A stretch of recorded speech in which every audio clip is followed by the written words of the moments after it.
নমস্কার, আমি Aniket Bhattacharya, assistant teacher, department of biology, Narendrapur Ramakrishna mission.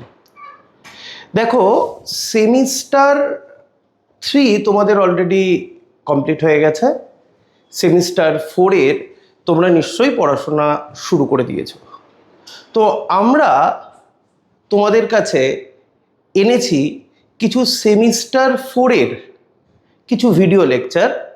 তোমরা জানো যে সেমিস্টার 4-এর যে কটা ইউনিট রয়েছে, প্রত্যেকটা ইউনিটের মধ্যে কিছু চ্যাপ্টার্স রয়েছে এবং আমরা এই প্রত্যেকটা চ্যাপ্টার একদম ডিটেলে তোমাদের এক্সপ্লেন করব।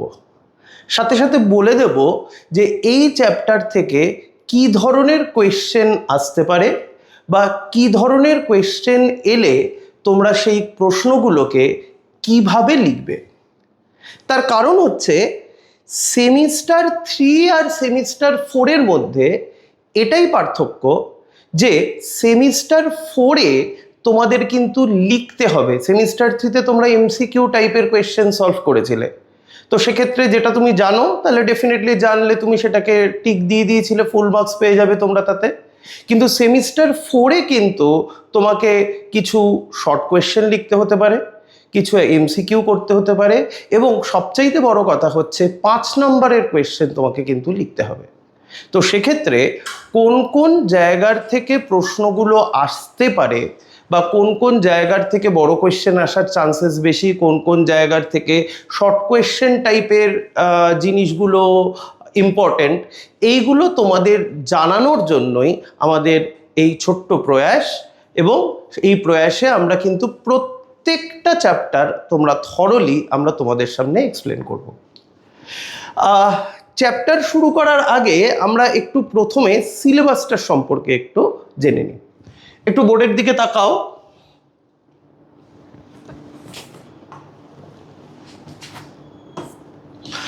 দেখো, তোমাদের ইউনিট 10, যদি ইউনিট 10-এর ক্ষেত্রে দেখো, ইউনিট 10-এ তোমাদের মেনলি যে পার্টটা রয়েছে সেটা হলো ইকোলজি অ্যান্ড এনভায়রনমেন্ট। এই ইকোলজি আর এনভায়রনমেন্টটা কিন্তু খুব ইম্পর্টেন্ট একটা পার্ট।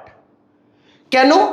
তার কারণ তোমাদের সেমিস্টার 4-এ যে কটা চ্যাপ্টার রয়েছে এবং তার থেকে যত পরিমাণের মার্কস তোমাদের সেমিস্টার 4-এ আসতে চলেছে, তার মধ্যে সবচাইতে বেশি মার্কস, প্রায় দেখো 13 মার্কস, 13 মার্কস তোমাদের কিন্তু আসবে এই ইউনিটটার থেকে, যে ইউনিটটা হচ্ছে that's unit 10, ecology and environment. আমি মূলত তোমাদের এই ইউনিট 10 ইকোলজি আর এনভায়রনমেন্টের চ্যাপ্টারগুলোই তোমাদের পড়াবো। এই ইউনিট 10 যেটা হচ্ছে ইকোলজি অ্যান্ড এনভায়রনমেন্ট, এর মধ্যে তোমাদের দেখো টোটাল চ্যাপ্টার আছে chapter 11, chapter 12, chapter 13 and chapter 14। 4টে চ্যাপ্টার তোমাদের আছে। আচ্ছা, এখানে প্রসঙ্গত একটু বলে দিই যে নিশ্চয়ই তোমরা ক্লাস 12-এর প্রিপারেশন নেওয়ার সঙ্গে সঙ্গেই তোমরা নিটের জন্যও প্রিপারেশন নিচ্ছ এবং সেক্ষেত্রে এটা বলে দেওয়াটা খুবই দরকার। এইখানে চ্যাপ্টার 14 যেটা রয়েছে, যেটার নাম হচ্ছে এনভায়রনমেন্টাল ইস্যুস, এই চ্যাপ্টারটা কিন্তু আমাদের বোর্ডের জন্য অবশ্যই আছে, কিন্তু আমাদের নিটের সিলেবাস যদি তোমরা দেখো, নিটের সিলেবাসে কিন্তু এই এনভায়রনমেন্টাল ইস্যু চ্যাপ্টারটা কিন্তু নেই।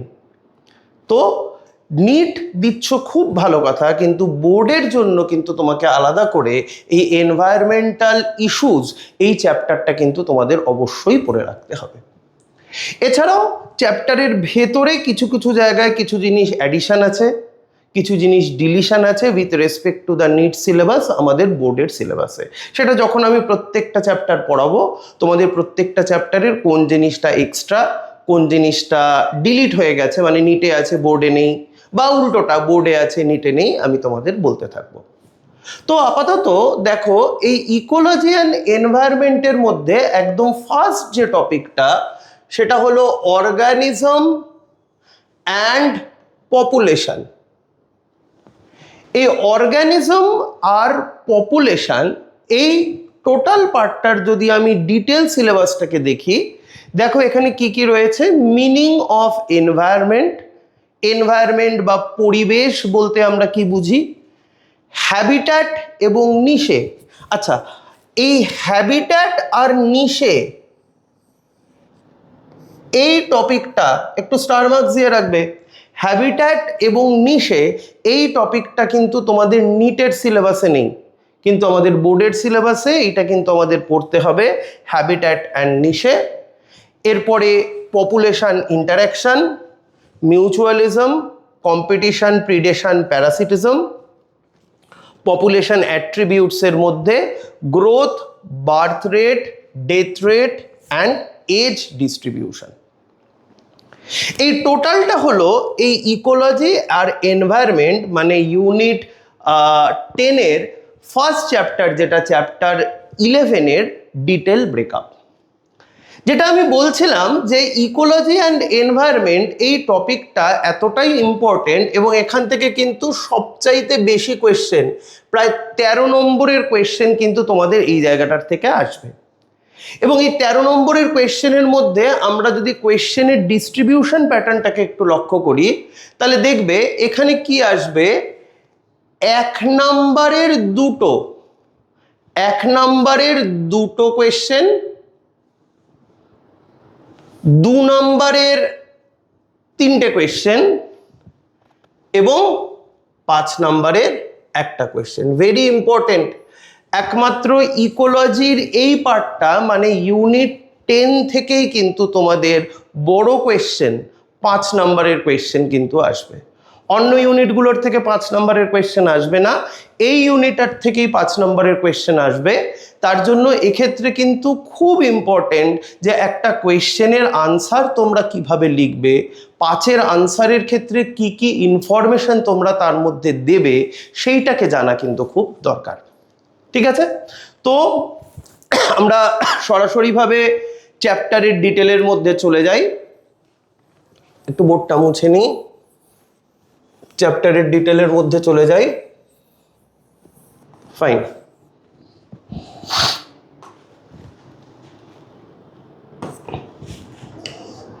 আচ্ছা দেখো, প্রথম টপিক যেটা আমাদের পড়তে হবে ইকোলজি। ইকোলজি কাকে বলে? এই ইকোলজি শব্দটা দেখো দুটো জায়গার থেকে এসেছে, দুটো ওয়ার্ড থেকে এই ইকোলজি শব্দটা এসেছে। কি কি? একটা গ্রিক ওয়ার্ড যেটার নাম হচ্ছে ওইকোস, গ্রিক ওয়ার্ড ওইকোস। ওইকোস মানে কি? ওইকোস মানে হচ্ছে হোম, থাকার জায়গা।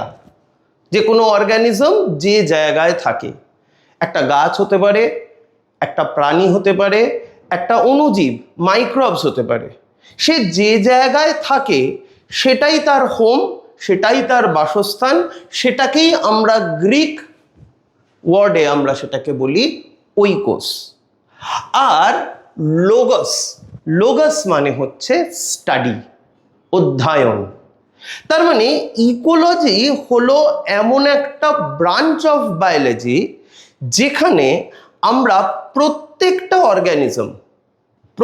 অর্গানিজম মানে সেটা অ্যানিমাল হতে পারে, প্লান্ট হতে পারে, মাইক্রো অর্গানিজম হতে পারে, তারা কোথায় থাকে এবং কিভাবে থাকে এই সম্পর্কিত আমরা যে ব্রাঞ্চে আমরা আলোচনা করি সেই ব্রাঞ্চটাকেই আমরা বলি ইকোলজি।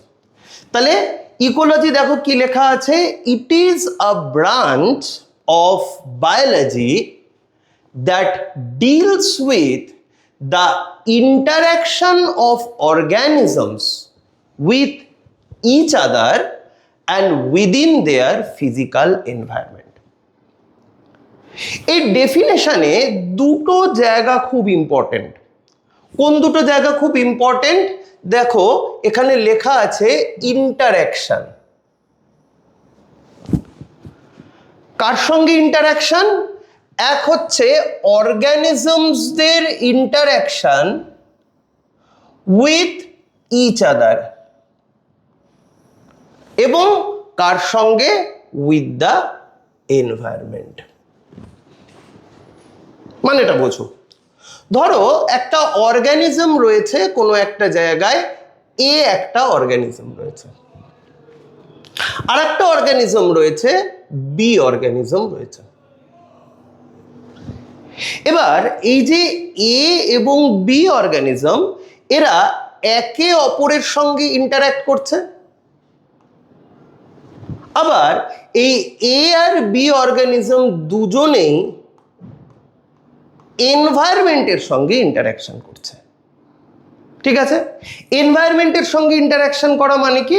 যেমন ধরো অ্যাজ পার এক্সাম্পল, যদি আমরা একটা গাছের কথা ভাবি, গাছ, ঠিক আছে, প্লান্ট, তাহলে প্লান্টরা কি করে? প্লান্টরা এনভায়রনমেন্ট থেকে প্রথম কথা কার্বন ডাই অক্সাইড নিচ্ছে, মাটির থেকে জল আর মিনারেলস নিচ্ছে।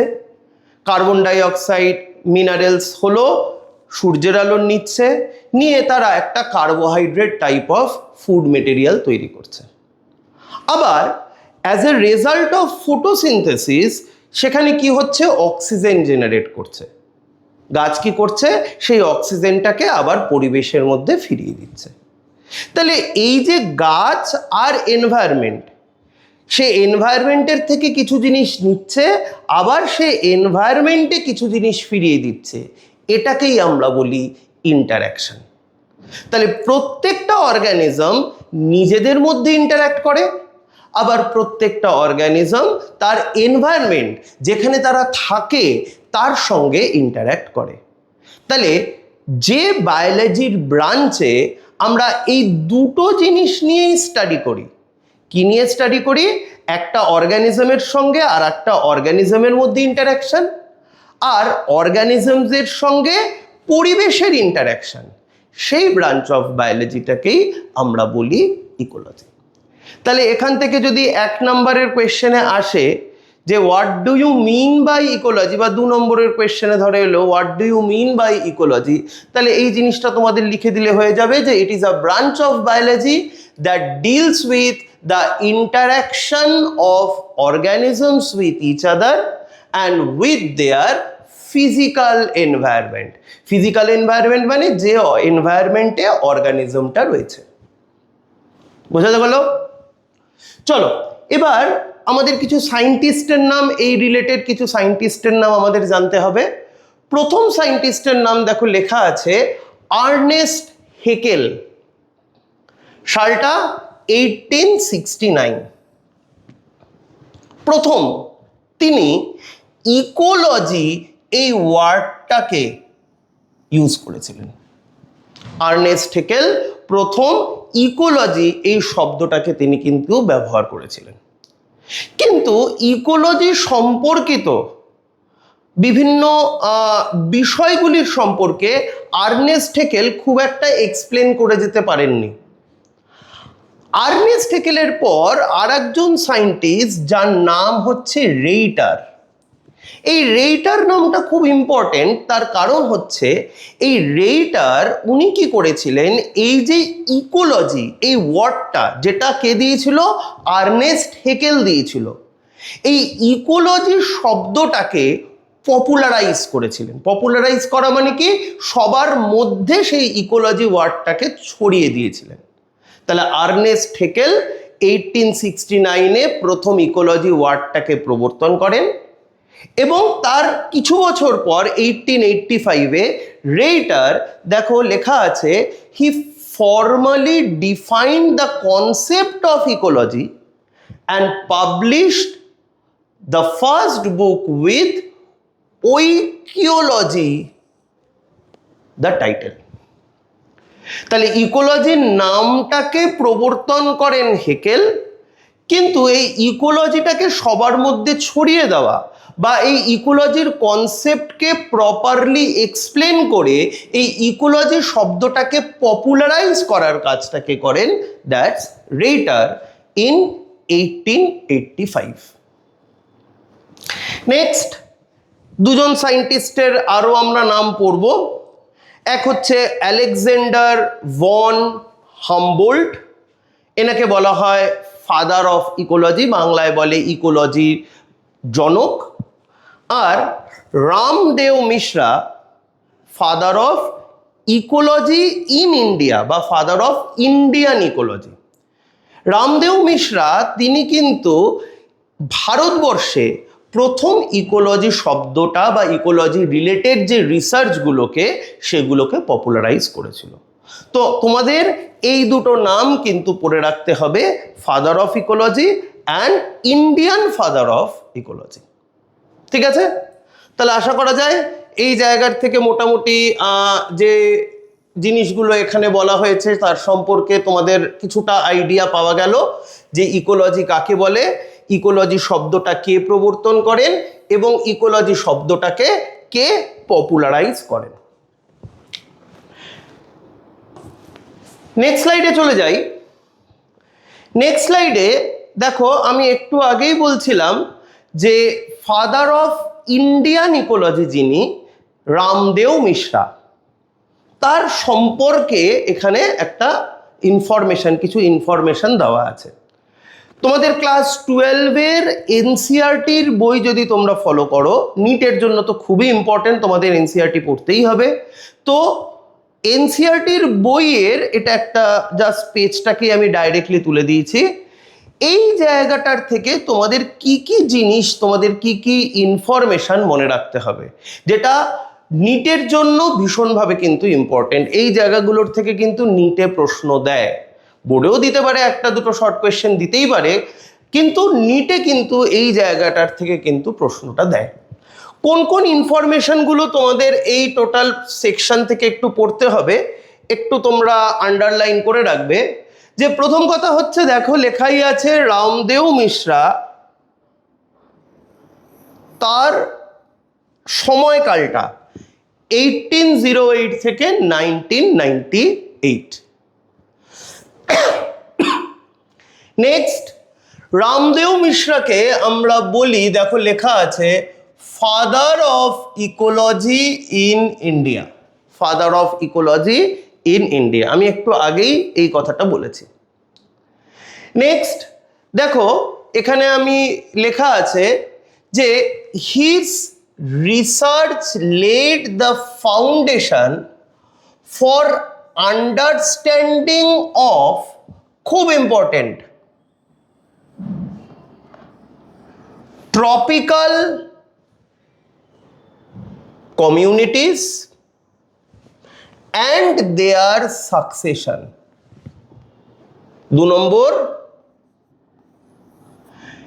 environmental responses of plant population, and 3 number, productivity and nutrient cycling in tropical forest and grassland ecosystem। খুব ইম্পর্টেন্ট। তার মানে তিনি তো ডেফিনেটলি ইকোলজি নিয়ে সারা জীবন রিসার্চ করেছিলেন।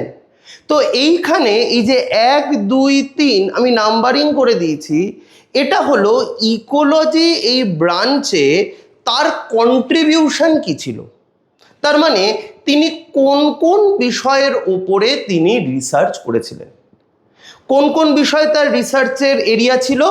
1 নম্বর দেখো লেখাই আছে, they understanding the tropical community, tropical region যেগুলো রয়েছে, ট্রপিক্যাল রিজিয়ান, এই ট্রপিক্যাল রিজিয়ানে যে কমিউনিটিগুলো থাকে, এখানে প্লান্ট কমিউনিটি হতে পারে, অ্যানিমাল কমিউনিটি হতে পারে, তিনি তার উপরে রিসার্চ করতেন বা রিসার্চ করা পছন্দ করতেন। আর কি এখানে দেখো, অ্যান্ড দেয়ার সাকসেশন, একটা নতুন ওয়ার্ড পেলাম, যদিও এই সাকসেশন ওয়ার্ডটা আমি ইকোলজিতে গিয়ে আবার তোমাদের ইকোলজির ইকোসিস্টেম চ্যাপ্টারে গিয়ে আমি তোমাদের আবার পড়াবো। আমি একটুখানি এক্সপ্লেন করে দিই যে সাকসেশন মানে কি। সাকসেশন মানে হচ্ছে যে ধরো কোনো একটা এরিয়াতে, নির্দিষ্ট কোনো একটা এরিয়াতে প্লান্ট কমিউনিটির যে পরিবর্তন, যে cyclic change of the plant community in a particular area, that's known as a succession. একটু সহজ করে বলি, যেমন ধরো অ্যাজ পার এক্সাম্পল, তোমাদের বাড়ির সামনে ধরো একটা মাঠ আছে, সেই মাঠে দেখলে বর্ষার জল পড়েছে, সেখানে বর্ষার জলে কিছু নতুন নতুন গাছপালা গজিয়েছে। খুব ভালো কথা, তুমি কি করলে সেই গাছপালাগুলো যেগুলো তোমাদের মাঠের আশেপাশে বর্ষাকালে গজিয়েছে, তুমি কি করলে তাদের নামগুলোকে একটা খাতায় লিখে রাখলে। এবার যখন বর্ষাকাল শেষ হয়ে গেছে, মাটিতে আর জল নেই, ধীরে ধীরে শীতকাল আসছে, এই সময় দেখবে যে যে গাছগুলো বর্ষাকালে হয়েছিল তোমাদের ওই মাঠটার মধ্যে, সেই গাছগুলো কিন্তু হঠাৎ করে ভ্যানিশ হয়ে গেছে। শীতকালে সেখানে আবার কিছু নতুন নতুন গাছপালা তৈরি হয়েছে। শীতকাল শেষ হয়েছে, বসন্ত আসছে, গ্রীষ্ম আসছে, দেখবে ওই মাঠে শীতকালে যে গাছগুলো হয়েছিল সেই গাছগুলোর জায়গায় আবার নতুন কিছু গাছপালা গজিয়েছে, যেটা গরমকাল বা বসন্তকালেই শুধুমাত্র দেখতে পাওয়া যায়। এই করতে করতে পরের বর্ষা চলে এসছে। খুব মজার ব্যাপার হচ্ছে, আগের বর্ষায় যে যে গাছপালাগুলোর তুমি নাম লিখে রেখেছিলে, যে যে গাছপালাগুলোকে তুমি দেখেছিলে, দেখতে পাবে ঠিক পরের বর্ষায় সেই একই গাছপালাগুলো কিন্তু আবার সেই জায়গায় গজিয়েছে। তার মানে দেখো, জায়গাটা কিন্তু একই আছে। জায়গাটা কোনটা? জায়গাটা হলো তোমাদের মাঠ, লিমিটেড এরিয়া আর ইউনিট এরিয়া, স্পেসিফিক একটা এরিয়া। সেই এরিয়াতে সময়ের সাপেক্ষে কার পরিবর্তন ঘটছে? গাছপালা, প্লান্ট কমিউনিটির পরিবর্তন ঘটছে। তাহলে কোনো একটা নির্দিষ্ট এরিয়াতে এই যে প্লান্ট কমিউনিটির এই যে পর্যায়ক্রমিক পরিবর্তন, এটাকেই আমরা বলি সাকসেশন। মানে আবার যেখান থেকে শুরু হয়েছিল ঘুরে আবার সেইখানেই আসছে। এই টোটাল সাইকেলটা চলতেই থাকছে। যেমন আমরা গানের সময় সারে গামা পা ধা নি, তারপর আবার কে আসছে? সা, পর্যায়ক্রমিকভাবে ফিরে আসছে। ঠিক তেমন কোনো একটা নির্দিষ্ট এরিয়াতে এই যে প্লান্ট কমিউনিটি রয়েছে, এই প্লান্ট কমিউনিটির এই যে পর্যায়ক্রমিক পরিবর্তন, এই পরিবর্তনকেই আমরা বলি সাকসেশন। তাহলে Ramdeo Mishra tropical community, tropical রিজিয়নে যে সমস্ত গাছপালাগুলো হয়, তাদের সাকসেশনাল প্রসেস নিয়ে তিনি কিন্তু তার রিসার্চ করতেন। নেক্সট কি? Environmental responses of plant population. একটা প্লান্ট সে এনভায়রনমেন্টের সঙ্গে কিভাবে ইন্টারঅ্যাক্ট করে। আমি একটু আগেই বলেছি যে ইকোলজি মানে হচ্ছে প্রত্যেকটা অর্গানিজম সে এনভায়রনমেন্টের সঙ্গে কিভাবে ইন্টারঅ্যাক্ট করছে। ইন্টারঅ্যাক্ট করা মানে কি? ইন্টারঅ্যাক্ট করা মানে হচ্ছে এনভায়রনমেন্টের রেসপেক্টে আমি কিছু রেসপন্স জেনারেট করছি। তাহলে কোনো একটা প্লান্ট এনভায়রনমেন্টের রেসপেক্টে কিভাবে রেসপন্স জেনারেট করে বা কি ধরনের রেসপন্স জেনারেট করে, তিনি সেটা নিয়ে আলোচনা করতেন। আর কি আছে দেখো, প্রোডাক্টিভিটি অ্যান্ড নিউট্রিয়েন্ট সাইক্লিং। প্রোডাক্টিভিটিটাও আমরা ডিটেলে ইকোসিস্টেম চ্যাপ্টারে পড়বো। নিউট্রিয়েন্ট সাইক্লিংটা একটু এখানে আমি বলে দিই। নিউট্রিয়েন্ট সাইক্লিং মানে হচ্ছে যে ধরো একটা গাছ মাটির থেকে কিছু খনিজ লবণ সে অ্যাবজর্ব করলো, গাছের মধ্যে সেটা ঢুকলো, সেই খনিজ লবণটা ফটোসিনথেসিস প্রসেসে ইউটিলাইজড হলো। এবার গাছটা যখন মরে যাচ্ছে তখন তার বডির ভেতরে যে সমস্ত ইনঅর্গ্যানিক মেটেরিয়ালগুলো ছিল সেগুলো আবার তো নেচারে ফিরে গেল। সেখান থেকে আবার কি হবে? সেখান থেকে আবার অন্য কোনো গাছের বডিতে সেটা ঢুকবে। তাহলে এই যে নিউট্রিয়েন্ট, সেই নিউট্রিয়েন্টটা যেভাবে এনভায়রনমেন্ট আর অর্গানিজমের মধ্যে সাইক্লিক ম্যানারে ঘুরতে থাকে, সেটাকেই আমরা বলি নিউট্রিয়েন্ট সাইক্লিং। তাহলে তিনি ট্রপিক্যাল ফরেস্টের নিউট্রিয়েন্ট সাইক্লিং এবং প্রোডাক্টিভিটি এটা এবং গ্রাসল্যান্ড ইকোসিস্টেমের নিউট্রিয়েন্ট সাইকেল এবং প্রোডাক্টিভিটি নিয়ে তিনি গবেষণায় ইন্টারেস্টেড ছিলেন। আর একটা লাইন যেখান থেকে কোয়েশ্চেন আসতে পারে, দেখো লেখা আছে যে Mishra formulated the first post graduate course in ecology in India. Informative type of question এই জায়গার থেকে আসতে পারে। এবার ডাইরেক্টলি চলে যাব যে তিনি কি কি পুরস্কার পেয়েছিলেন। He was honoured with the fellowship of Indian National Science Academy and World Academy of Arts and Science and prestigious Sanjay Gandhi Award in Environment and Ecology.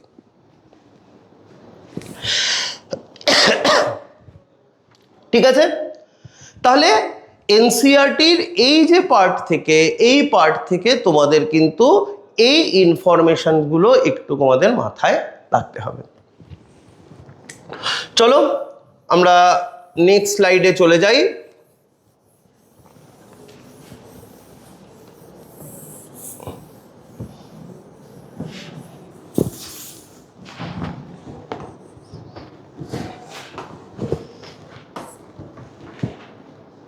আচ্ছা দেখো কি লেখা আছে, ইকোলজিক্যাল হায়ারার্কি।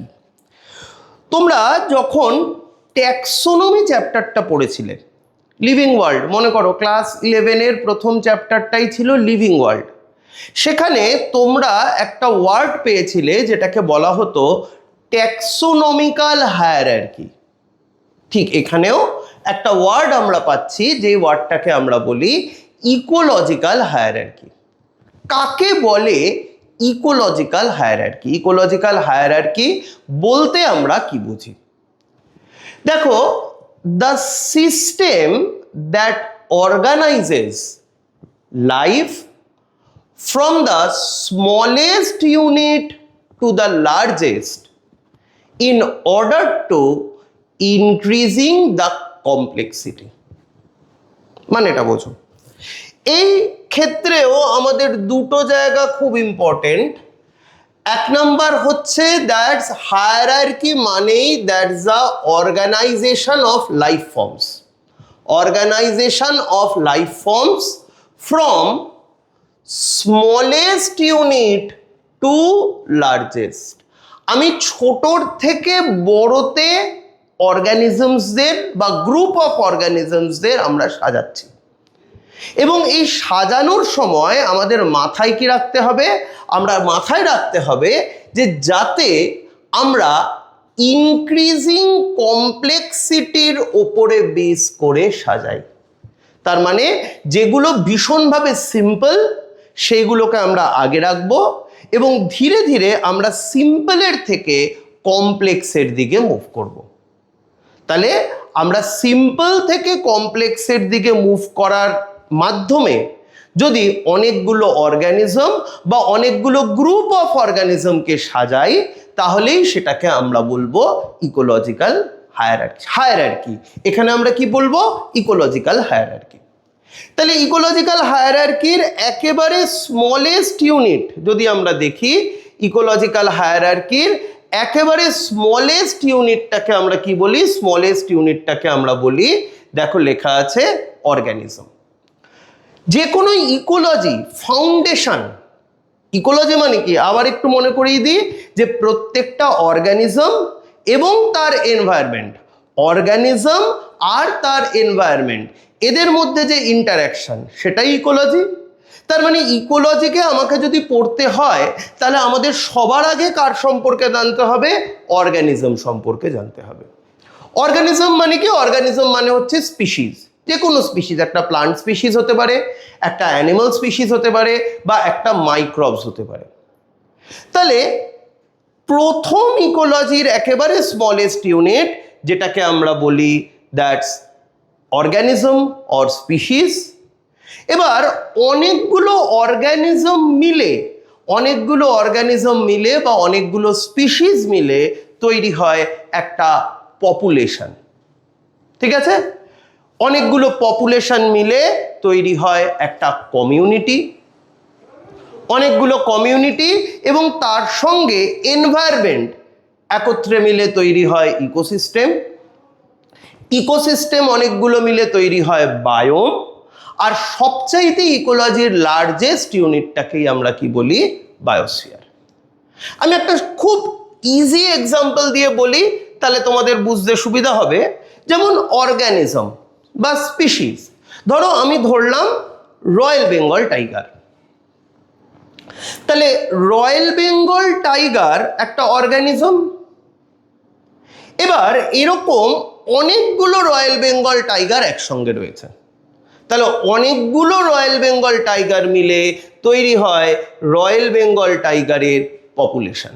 দেখো আমি কিন্তু ছোটর থেকে বড়র দিকে যাচ্ছি। রয়্যাল বেঙ্গল টাইগার, অনেকগুলো রয়্যাল বেঙ্গল টাইগারের গ্রুপ মিলে তৈরি হয় একটা রয়্যাল বেঙ্গল টাইগারের পপুলেশন।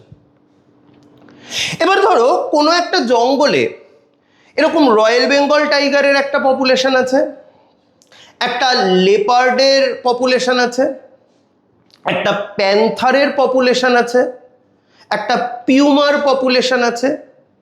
এই সমস্ত পপুলেশনগুলোকে একসঙ্গে মিলে তৈরি হয় পুরো টাইগার কমিউনিটি। এটা প্রত্যেকেই তো টাইগার, পুরো টাইগার কমিউনিটি। এবার এই টাইগার কমিউনিটি তারা কোথায় থাকে? ডেফিনেটলি জঙ্গলে থাকে। জঙ্গল মানে কি? সেখানে প্লান্ট আছে, সেখানে কিছু এনভায়রনমেন্টাল ফ্যাক্টর রয়েছে, সেখানে মাইক্রোবস আছে। তাহলে অর্গানিজমস তার সঙ্গে, মানে ধরো অ্যানিমাল অর্গানিজমস, তার সঙ্গে প্লান্ট, তার সঙ্গে এনভায়রনমেন্ট, সমস্ত মিলে তৈরি হয় একটা ফরেস্ট ইকোসিস্টেম। তাহলে আবার বলছি, রয়্যাল বেঙ্গল টাইগার, অনেকগুলো রয়্যাল বেঙ্গল টাইগার মিলে রয়্যাল বেঙ্গল টাইগারের পপুলেশন। এরকম অনেকগুলো পপুলেশন মিলে তৈরি হয় একটা টোটাল টাইগার কমিউনিটি। এবং এই tiger community along with the environment, যে এনভায়রনমেন্টে টাইগাররা রয়েছে, এনভায়রনমেন্ট প্লাস অর্গানিজম মিলে তৈরি হয় ইকোসিস্টেম, ফরেস্ট ইকোসিস্টেম। এবার দেখো ফরেস্ট ইকোসিস্টেম, ফরেস্ট তো এক জায়গায় নেই। তুমি যদি সুন্দরবন রিজিয়নে যাও সেখানেও তুমি ফরেস্ট পাবে, কিন্তু আবার যদি তুমি একটু ওই পাহাড়ের দিকে চলে যাও, ডুয়ার্সের দিকে চলে যাও, সেখানেও তুমি কিন্তু ফরেস্ট ইকোসিস্টেম পাবে। কিন্তু পার্থক্যটা কোথায়? পার্থক্যটা হচ্ছে সুন্দরবন রিজিয়নের ফরেস্ট ইকোসিস্টেমের যা ক্লাইমেটিক কন্ডিশন, নিশ্চয়ই ডুয়ার্স রিজিয়নের ফরেস্ট ইকোসিস্টেমের ক্লাইমেটিক কন্ডিশন আলাদা। তাহলে কোনো একটা ইকোসিস্টেম সে কিন্তু পুরোপুরিভাবে, মানে ইকোসিস্টেমের ক্যারেক্টার কীরকম হবে সেটা কিন্তু পুরোপুরিভাবে ক্লাইমেটের ওপর ডিপেন্ড করে। আর এই ইকোসিস্টেম, এরকম অনেকগুলো ইকোসিস্টেম, বিভিন্ন জায়গার ইকোসিস্টেম, বিভিন্ন রকমের ইকোসিস্টেম আলটিমেটলি তৈরি করে তার থেকে বড় একটা ইউনিট, যেটাকে বলা হয় বায়োম। ঠিক আছে? তাহলে একটা বায়োমের আন্ডারে এরকম অনেকগুলো ইকোসিস্টেম থাকতে পারে। নেক্সট, আর বায়োমের থেকেও বড় যে, তাকে আমরা বলি বায়োস্ফিয়ার। বায়োস্ফিয়ার মানে কি? বায়োস্ফিয়ার মানে হচ্ছে এমন একটা এরিয়া যেখানে লাইফ থাকে, লাইফ বেঁচে থাকে। লাইফ বেঁচে থাকার জন্য যাবতীয় জিনিসপত্র যে এরিয়াটার থেকে একটা অর্গানিজম নেয়, এবং মানে আফটার মেটাবলিজম বা after the death of that particular organism, যে এনভায়রনমেন্টে আবার সে যে সমস্ত জিনিসগুলো তারা নিয়েছিল আবার সে ফিরিয়ে দেয়। পুরো এই এরিয়াটাকেই আমরা বলি বায়োস্ফিয়ার। যে এরিয়াতে লাইফ সাস্টেন করা পসিবল, সেটাই হলো বায়োস্ফিয়ার। তাহলে organism, population, community, ecosystem, biome and biosphere, এই অ্যারেঞ্জমেন্টটাকেই আমরা কি বলি? এই অ্যারেঞ্জমেন্টটাকেই আমরা বলি ইকোলজিক্যাল হায়ারার্কি।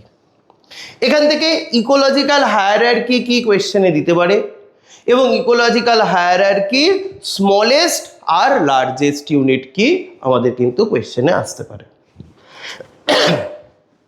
আচ্ছা, এবার এই যে organism, population, community, ecosystem, biome আর বায়োস্ফিয়ার, এই প্রত্যেকটার সম্পর্কে আমাদের কিন্তু এই জায়গায় একটু ডিটেলে পড়তে হবে।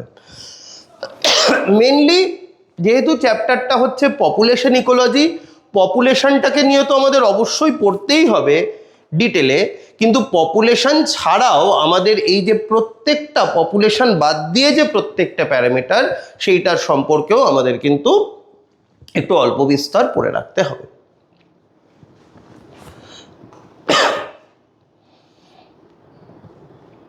চলো নেক্সট স্লাইডে চলে যাই। দেখো, যেটা আমি বলছিলাম যে প্রত্যেকটা জিনিস সম্পর্কে একটু আমাদের পড়ে রাখাটা দরকার।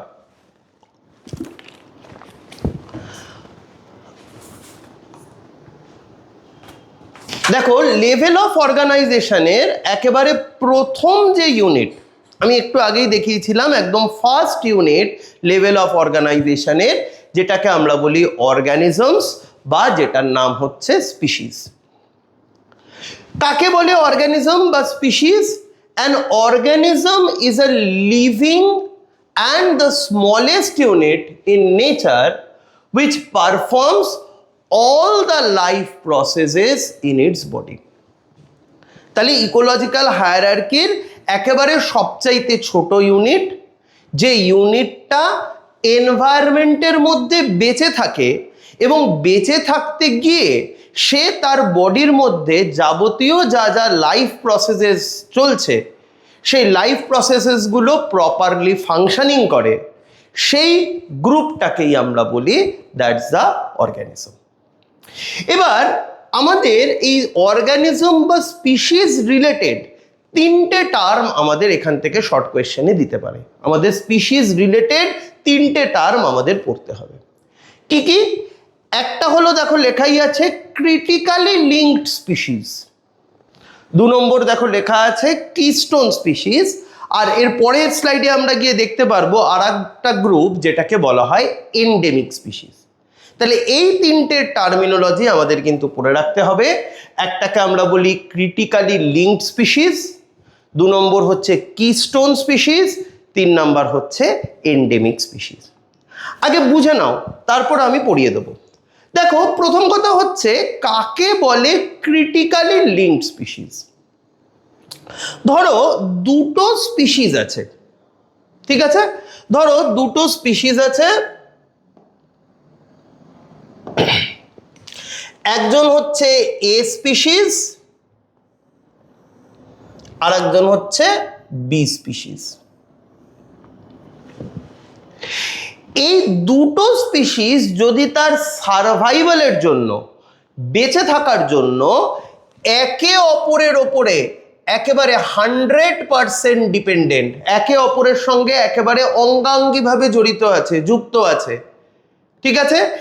এবং এদের যদি তুমি একজনকে আর একজনের থেকে আলাদা করে দাও, ঠিক আছে, তুমি একে কি করলে বি এর থেকে আলাদা করে দিলে, দেখবে এ আর বি ইন্ডিভিজুয়ালি কিন্তু আর সারভাইভ করতে পারছে না।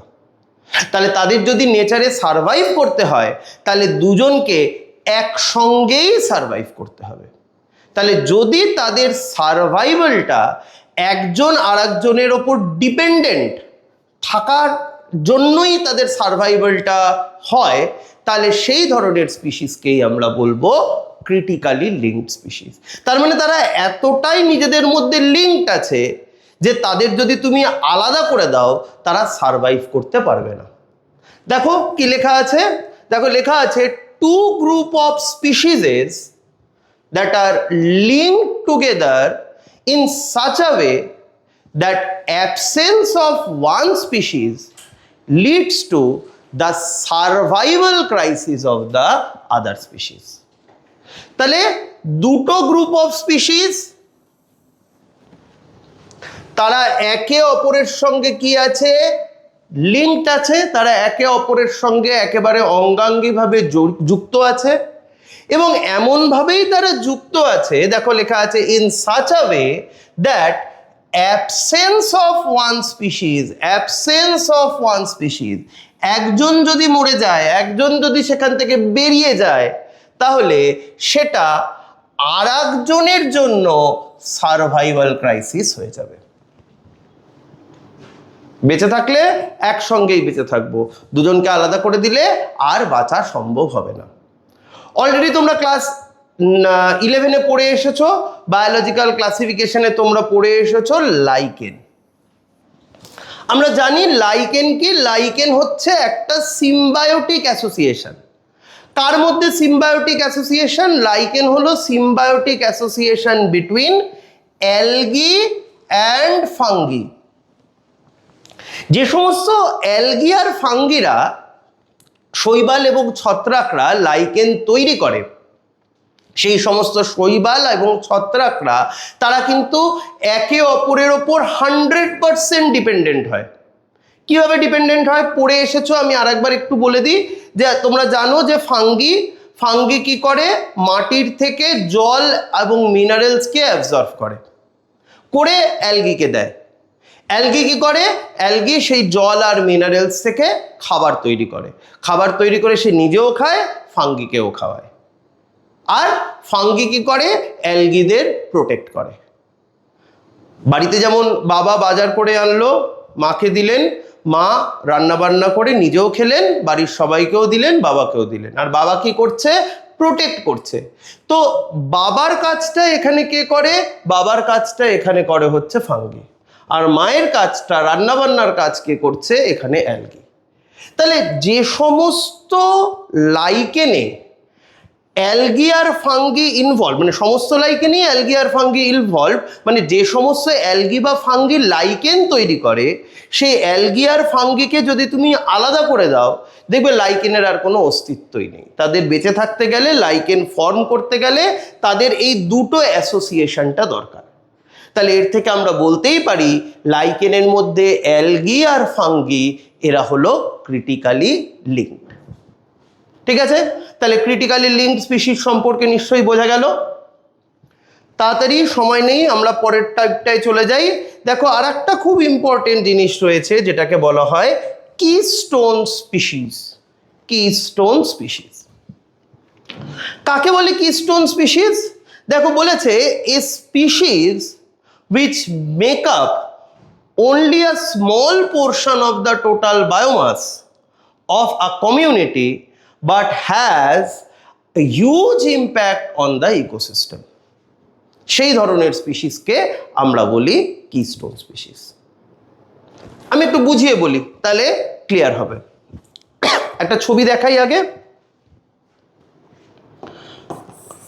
একটা ছবি দেখাই, পরের স্লাইডে ছবিটা আছে।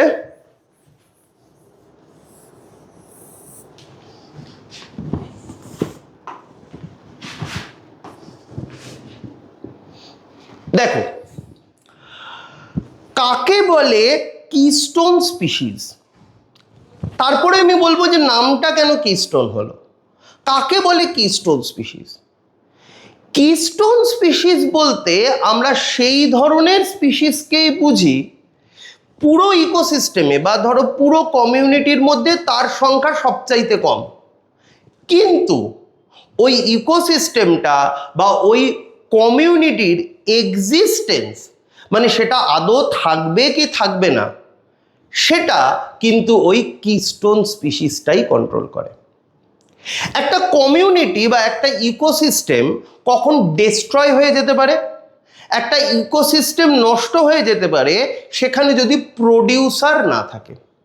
তাহলে এই কিস্টোন স্পিসিস যারা রয়েছে, এই কিস্টোন স্পিসিসরা কিন্তু অ্যাকচুয়ালি এই প্রোডিউসারগুলোকে প্রোটেক্ট করে, যদিও কিস্টোন স্পিসিস ডাইরেক্টলি প্রোডিউসারের সঙ্গে অ্যাসোসিয়েটেড নয়। একটা এক্সাম্পল বলি, দেখো ধরো একটা ইকোসিস্টেম আছে, একটা গ্রাসল্যান্ড ইকোসিস্টেম। গ্রাসল্যান্ড ইকোসিস্টেমের একেবারে নিচে রয়েছে গ্রাসল্যান্ড ইকোসিস্টেম, তার একেবারে নিচে রয়েছে গ্রাস, এবং আমরা জানি গ্রাস ফটোসিনথেসিস করে, carbohydrate type of food matter তৈরি করে, তার মানে গ্রাসকে আমরা বলতেই পারি প্রোডিউসার। আমি একটু আগেই বললাম যে কোনো একটা ইকোসিস্টেমের স্টেবিলিটি কার উপর ডিপেন্ড করে, সেই এরিয়ার প্রোডিউসারের উপর ডিপেন্ড করে। তাহলে এখানে গ্রাস হলো প্রোডিউসার। একটা পিরামিডে আমরা প্রোডিউসারকে সবসময় নিচের দিকে রাখি, ইকোসিস্টেম পড়াবো যখন আমি এক্সপ্লেন করব। এবার এই গ্রাসটাকে যারা ডাইরেক্টলি খাচ্ছে, এই গ্রাসটাকে যারা ডাইরেক্টলি খাচ্ছে তারাই হলো হার্বিভোর। এখানে হার্বিভোর হিসাবে কে আছে, একটা এক্সাম্পল দেখো দেওয়া আছে, ডিয়ার। তাহলে গ্রাস সেটাকে কে খাচ্ছে, ডিয়ার।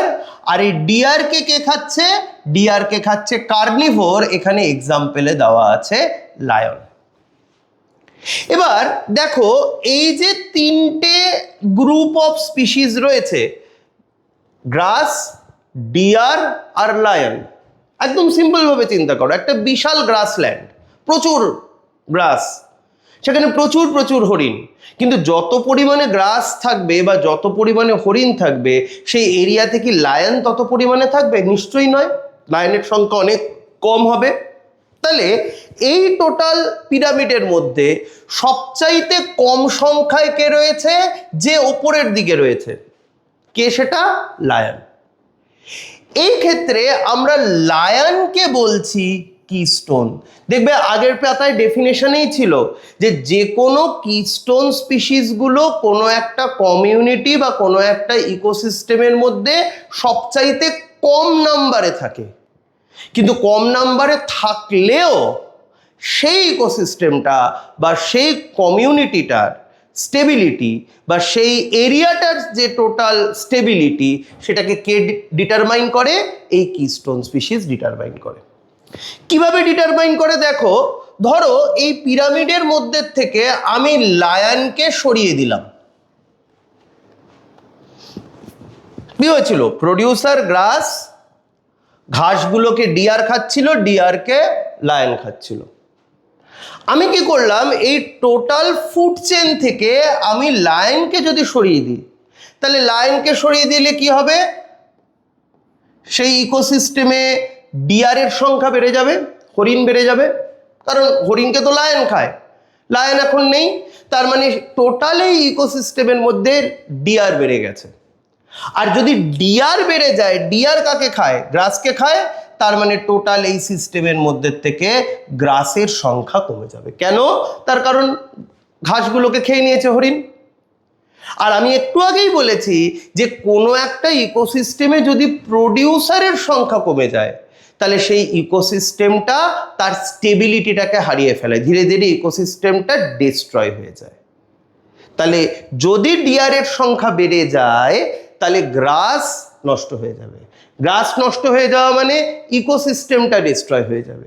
এবং এই টোটাল জিনিসটা কেন হলো? এই টোটাল জিনিসটা এই একটা কারণের জন্যই হলো, তার কারণ লায়ন বেড়ে গেছিল। ঠিক আছে, তাহলে লায়ন বেড়ে গেছিল বলেই টোটাল জিনিসটা হয়েছে।